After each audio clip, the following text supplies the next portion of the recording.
अगर आप ये जानना चाहते हैं आपकी शादी कब होगी, किस एज में होगी, तो आप अपनी मुट्ठी को बंद कीजिए। अगर मुट्ठी बंद करने पे आपकी मैरिज लाइन, फीमेल अपनी मैरिज लाइन अपने लेफ्ट हैंड में देखें, मेल अपनी मैरिज लाइन अपने राइट हैंड में देखें। अगर किसी पर्सन के हाथ में उसकी मैरिज लाइन बिल्कुल दिल की लाइन के करीब हो, ये होती है दिल की लाइन। अगर मैरिज लाइन इस तरह से बिल्कुल दिल की लाइन के करीब हो तो फिर ऐसे लोगों की मैरिज 18 से 20 की एज के दरमियान होती है। अब अगर यही मैरिज लाइन दिल की लाइन से थोड़ा फासले पे हो तो फिर ऐसे लोगों की मैरिज 20 से 25 की एज के दरमियान होती है।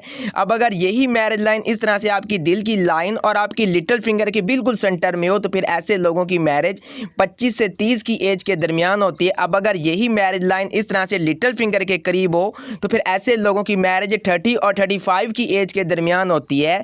अब अगर यही मैरिज लाइन बिल्कुल लिटिल फिंगर के करीब हो तो फिर ऐसे लोगों की मैरिज 35 और 40 की एज के राउंड अबाउट होती है। अब आपके हाथ में जहां मैरिज लाइन है वहां पे एक से ज़्यादा लाइनें हो और आप कंफ्यूज हो कि इनमें से मैरिज लाइन कौन सी होगी, जो आपके हाथ में बड़ी लाइन होगी वो आपकी मैरिज लाइन कहलाएगी, जो छोटी लाइनें होंगी वो आपकी रिलेशनशिप और आपकी एंगेजमेंट में काउंट की जाएंगी। क्योंकि छोटी लाइन जो होती है पहले किससे मोहब्बत हो जाती है, मोहब्बत कुछ टाइम चलने के बाद ख़त्म हो जाती है, शादी कहीं और हो जाती है, या एंगेजमेंट होती है कुछ टाइम एंगेजमेंट रहती है, वो एंगेजमेंट ख़त्म भी हो जाती है या निकाह में बदल जाती है। जब सारी लाइनों को देखा जाता है फिर हर चीज़ का एग्जैक्ट और एक्यूरेट टाइम पीरियड निकाला जाता है।